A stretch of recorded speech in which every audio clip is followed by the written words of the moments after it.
Of Horse's Mouth Live, the Extraordinary Advisor Show. My name is Ellen Rogin, and as always, I have great guests and information to help you in every area of your life, especially your business. And today we're going to talk about working with couples. And what do we do if there's some discord there, or how can you as an advisor step in and really add value for them? We have a very special guest, and I'll give you the official bio in just a minute. Theresa Beran Kulat is a friend that I met at a workshop I was giving, and have come to know her and her amazing work that she does on the legal side, on the holistic side, working with clients. And I'm so grateful that she agreed to come on the show today. So it's going to be a really good one. So let me give you Terry's official background. Theresa Beran Kulat stands for healthy relationships. Is a pioneer in collaborative law, and we're going to talk about what that means in the collaborative law movement. She's been helping families through the divorce process for more than 20 years. She's active in the Illinois State Bar Association, the International Academy of Collaborative Professionals, and Collaborative Divorce Illinois, holding many leadership positions, including being president in 2016 and 2017. So seeing how to create a new future, helping people divorce well, she began mediating with couples who didn't want their marriage to end, but also wanted to create a new marriage.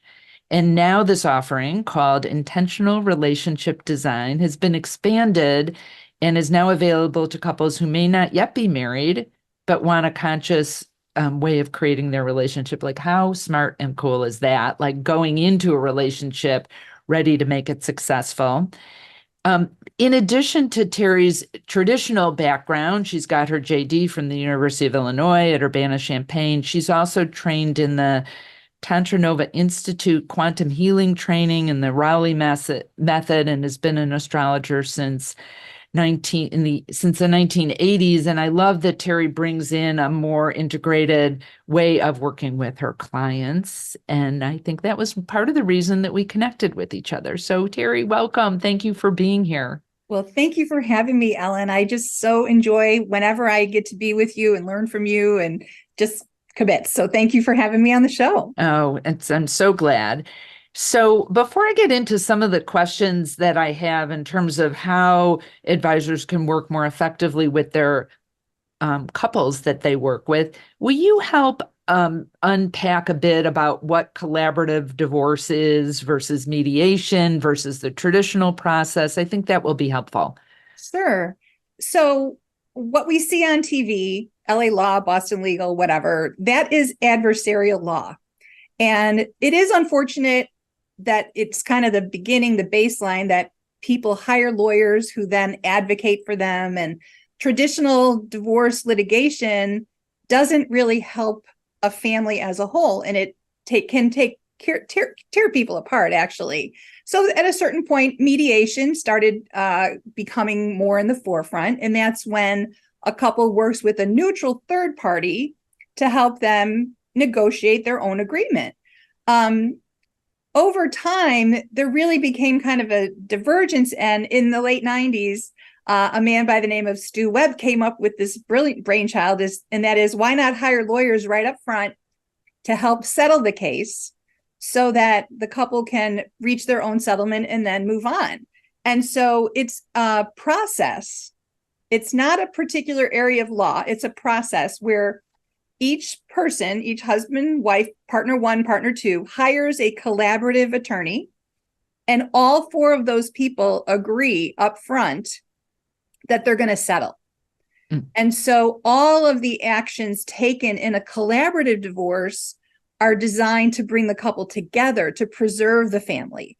It then became even more interesting in that we sometimes have a team. So we might have a neutral financial advisor on the collaborative team who serves sort of like a mediator. All these people are trained mediators. Okay, so they're trained to help people reach resolution. And we might have a therapist who is working with the family if there's been communication breakdowns, or a child specialist to help with the children. So it's a very future focused process. And that's somewhat how it connects, I believe, with what you folks do, which is you want to help your clients create fabulous futures that they're going to live into. And it may sound strange, but in some cases, a divorce actually helps the couple become more clear in their communication, and they can actually design what they want their lives to look like after the fact, instead of litigation where essentially each person is kind of turning their life over to somebody else and they're working it out, and then it lands back in their lap and they really don't understand what they've got to do from now on.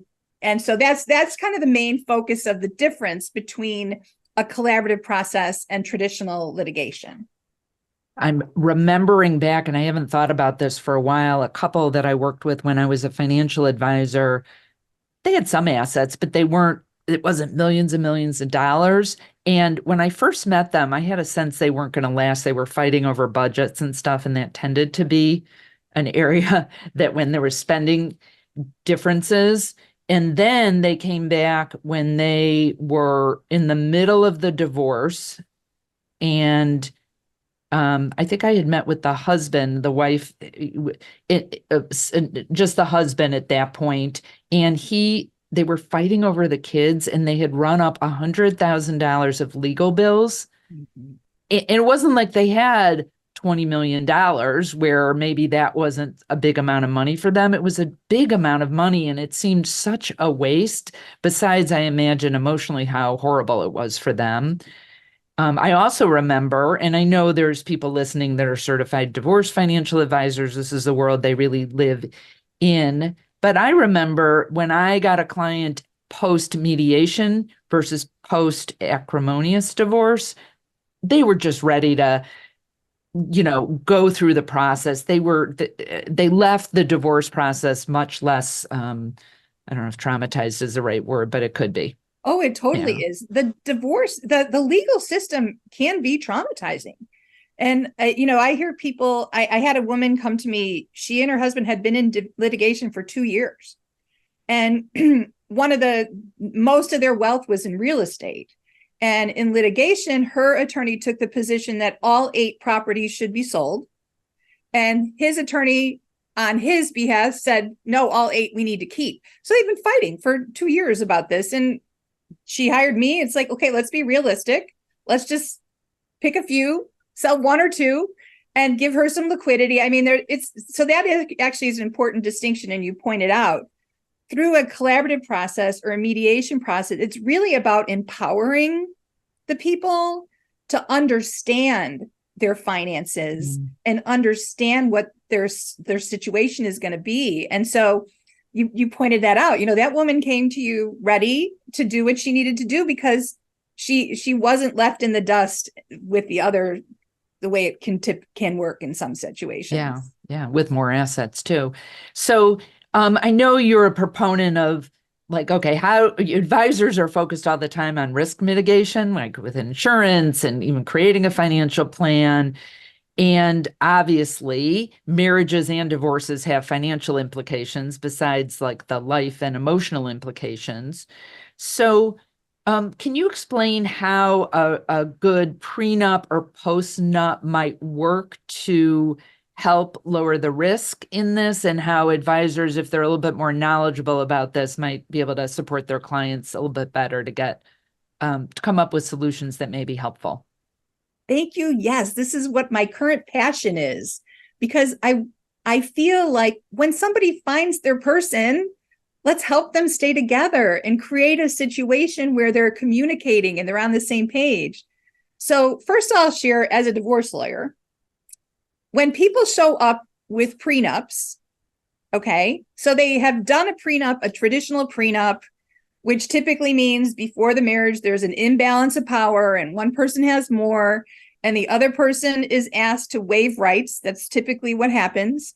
The divorce, it's icky, because not only are you dealing with what happened 30 years later, you're also having to go back to the past. And one example, and I want you to really hear this, I had a case where the man had premarital assets of, let's say, $10 million. They had $2 million. They had grown to about $5 million. In the marriage, made a lot of money, spent a lot of money. So by the time they get divorced 30 years later, there's basically $100,000 of marital money, and he's got $5 million non-marital. Well, that's only because of the prenup. And in a collaborative process, we were actually able to have conversations about what would she need. He wanted her to be taken care of. So I just point that out because often prenups, they have a purpose to begin with, but 10, 20, 30 years later, they don't make sense. I had the opposite situation where a couple had a prenup and she was supposed to get $3 million of maintenance, and they looked and it didn't make sense. So they set aside the prenup in their divorce, again, because it was not acrimonious, but she could have really taken this guy to the cleaners if she wanted it enforced. So I just offer that as a background. So what I started doing with couples who wanted prenups, we would do them collaboratively, and we would do them in a mediated fashion where each of them got to share what they were afraid of, what they were concerned about, what they wanted to protect. And at the same time, what did they want to create together? Because that's another dynamic I see in divorce. It's interesting, people walk in and say, oh, well, we always kept our accounts separate. Well, it doesn't matter that you kept your account separate. Anything you earned during the marriage is still considered marital. And so but then the opposite could be that they put everything together and then they don't have a sense of their individual finances. So a prenup mediation process, which is what I advocate, is that both people before getting married actually talk about things and write down how they want to live their lives together and what they want to kind of keep for their own on the side, if that makes sense. A post-nup, and so for advisors to understand this, and maybe you know about it, but people are relatively familiar with the prenup. You do it before. Well, a post-nup is basically, I have this wonderful little presentation, and I say, sometimes people come to the divorce lawyer and they really don't want to get divorced. They just want a new marriage. Okay. So we take them through kind of the same process. Like if one wants a divorce, okay, fine. Give us your balance sheet. We'll look at budgets. We'll look at support. And they're like, well, maybe we don't want to get divorced. And so what you can do is create a post-nuptial agreement that's kind of like a prenup that is clarifying to them what are they going to do together and what are they each going to kind of keep as their own separate non-marital or property. Do you find that for couples that end up doing these post-nups, that it lowers the temperature if there's some friction there because they feel like, okay, I was worried about money, but at least now I'm clear on that? Absolutely. Absolutely. One of my favorite stories, I had a couple come in and they did not have children. They did a lot of traveling. They had a house, and he had a career where he had a pension. He was a little bit older than her, and she was still in the workforce, and she felt like they should still be saving. She didn't think they had enough. And he was like, I am tired of working. I want to live. So we did this whole process, and it's not just money. I have them talk about their goals and their fears. And, they agreed on kind of what I just described, the yours, mine, and ours. So she could continue to save money, and he could spend down his assets, and he basically was going to live off a pension. And it just totally, the temperature in their relationship went down because they were fighting about money, not about each other or what they were doing with their lives. So yeah, it totally can help. Love this as a strategy to lower fear that people have around money, because it's so pervasive and can impact so many relationships. And this is a strategy that I don't think, well, I certainly didn't when I was an advisor. I'm not sure many advisors think about that they would think like, oh, I don't they get to divorce, or that maybe a mediator would be a better alternative for them. But this in between phase, I think, is so helpful. And I also see how advisors can really step in and help with the projections and help in this process along the and support the work that you're doing with the post-nup. Oh, I work with advisors all the time, and I've spoken at several events that, because it is a unique way to do it, and really we are preserving the portfolio. Just the bottom line, a divorce can, as you pointed out, it can cost just ridiculous amounts of money. Mm-hmm. And I had a man come in the other day, and he was saying that a friend of his had a lot of rental property, and he was living in one and had an affair. Basically, the wife just was angry and made sure that there was nothing left when the divorce ended, because she didn't care. She was just more about getting revenge and, taking her anger out. And it's just, it's not healthy. So. No, I was thinking about another woman who had come in to see me, and her husband was, I don't think he was mentally stable at all. Sociopath. I don't know what his actual diet, but went through every single asset, was controlling. She basically, and had a good background. She was a lawyer. She could make money, but went through everything to be able to support her daughter, sold her mother's jewelry. I mean, it was so sad because he wouldn't settle. He just kept hanging on. And I imagine those kind of extreme cases would not be open to a collaborative process. Probably not, but you bring up a good point that I would like to share, and that is substance abuse and addictions and, disability. Collaborative is really good for those situations because it's holistic, right? So in addition to having lawyers on the team, you've got mental health professionals, you have a financial person.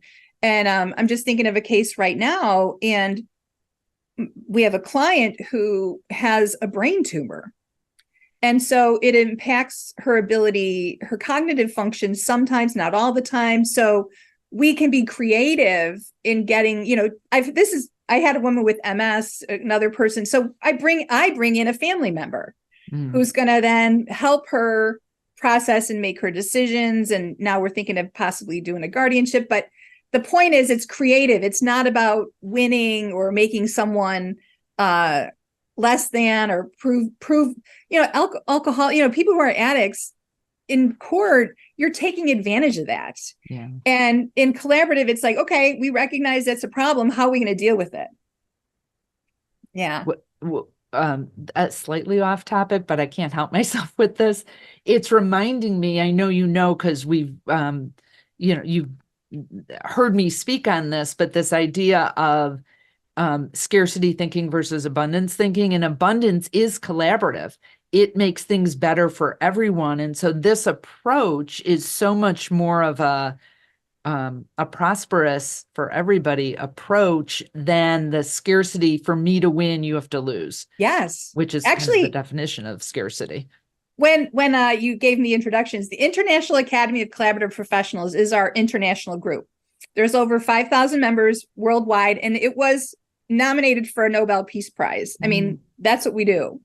And every year they have a forum. And game theory, if you know about game theory, long and short of it is, there's mathematical proof that if people are playing a game where both win, they each will do better than if they were in a game when they were trying to win or lose. So even if you win and the other loses, you're not doing as well as if you'd have worked together with your spouse to actually have you both win. And yeah, I love that, because advisors who think of rates of return and whatever, I don't mean like their pocket. Yes, of course, it would be better for them if they keep both people as clients, if that's possible, because there'll be more money. But also, I bet people don't realize that you both end up better off if you go through this process. Well, and what's cool is I'm most proud when my divorcing clients change their mind and they decide to stay together. Oh. Because, then they have a future. And that's actually why and how I developed like intentional relationship design, Because what I saw was that people would come into divorce thinking that the divorce was going to fix their problems, but they really weren't even clear about what they wanted or why they had a problem. And so in a collaborative process, we start with, what are your goals? What are your values? What's important to you? And then they get clear. And I'm sure as advisors, it's frustrating to have a client who doesn't know, right? But if they know, okay, I want to retire at 58, you can then figure that out, which actually that's a good point too. In a post-nup, for example, you can say, we as a couple intend to have children, or we want to buy a summer home, or I want to, we all agree that husband's going to retire at 60. So that then if something does break down, the conversation is clear. Yeah, we talked about this already. I had a dear woman in the other day, and she's like in her late 50s and she makes a lot of money. But the whole point was, as a couple, they said she was going to retire next week or next year.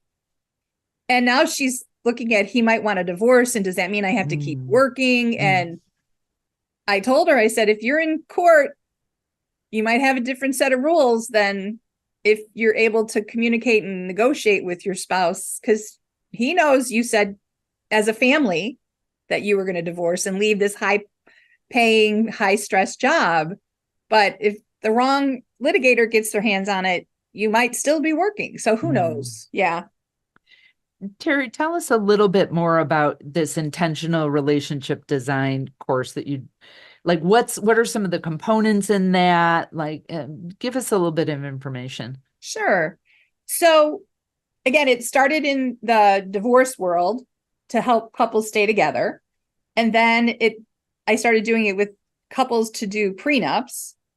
And the main part of the different, okay, so first of all, I'm trained in Tantra. So I teach them, communication techniques. I teach breathing techniques. As a mediator, I have these cool cards like, what are your feelings? How are you feeling? What are your needs?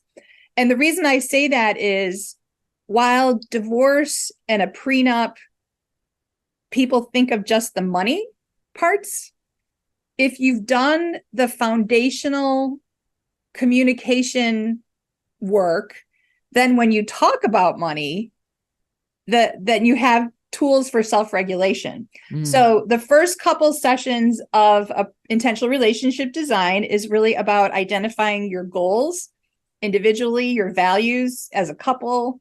And then I have them kind of dream, like, what are their dreams? And then they can see like where they align and where they're not. And then we talk about fears, what they're afraid of. So that's like out on the table. And then we do talk about money, because I believe that if you don't talk about it, each person's going to have ideas and beliefs in the background. And then down the road, when things show up, oh, wait, I just assumed you thought the way I think, right? So we actually have the conversations and come up with budgets. And the idea, meaning our spending patterns as a couple need to align with our dreams, with our values. And that's why I love, and I'm going to show, so there's a little, my, what do you call it? The money map, or a prosperity picture. Prosperity picture back that way, right? So we have them talk about what are they interested in creating together.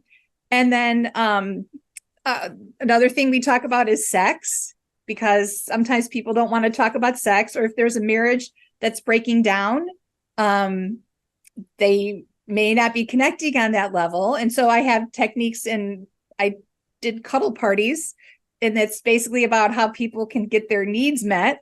And then at the end, it's really about the final kind of session is to really each person make another commitment and like clarity about what they're committing to and their vows to the other person. And it's really trying to help people see that marriage is a contract that you really don't know the terms to unless and until it starts falling apart. But if they intentionally create what they want to create, then they can both live into that. And it's not quid pro quo. It's like, I really want you to go to grad school. So let's have the marriage fund you going to grad school. So that's an example. Cool. So as an advisor, what are some ways if they see clients' relationships, it just feels like things aren't aligned or breaking down? Can you give some suggestions of ways they can broach this topic? Because I can imagine there's advisor to be like, I get it, but I don't really know what to say. I don't want to overstep. They're here for their investments and financial plan. They're not looking at me as a marriage counselor. Like, what are some things advisors can do? Well, I think the first kind of, I'm going to say red flag is if one person keeps showing up and the other person is checked out. Okay. So I have a whole module about the money conscious versus the money clueless. Mm. And if somebody's marriage is breaking down, neither person can afford to be clueless. So as much as an advisor can openly, gently invite the clueless spouse to get educated, that will help, because a lot of times, and I don't mean to be rude, but the clueless spouse is generally afraid or they're checked out. And so that would be my first thing, is try to keep everybody educated. The next kind of easy thing is, like, let's just say you have a couple and it's a little rocky, but is really helping them create a future, asking them what they want in the future and what their dreams are, and try to help them see there is a story where they can both have what they want. One of the examples I used in this young couple, we did their values. Okay. And her value was fitness and his value was adventure. Okay. Mm. Well, it turns out they like to hike and bike. And so it was something they did together. And granted, it served both of those purposes, right? So if you have a couple, and this what happens, they're going separate, right? They had a life together. Often when the kids go off to school, now you got empty nesters, and now they're looking at retirement. Mm. And it's like, ooh, my idea of retirement is like traveling around the world. And her idea of retirement is, let's just sit on the porch and rock grandbabies in the rocking chair, right? So how can we find, maybe every year we have a family vacation that might pull them together, where there's a commonality between their dreams and their goals. Beautiful. This is such an interesting conversation, and so generous for the world, right? If there's more happy couples or couples who separate more peacefully, like, that's just a good thing.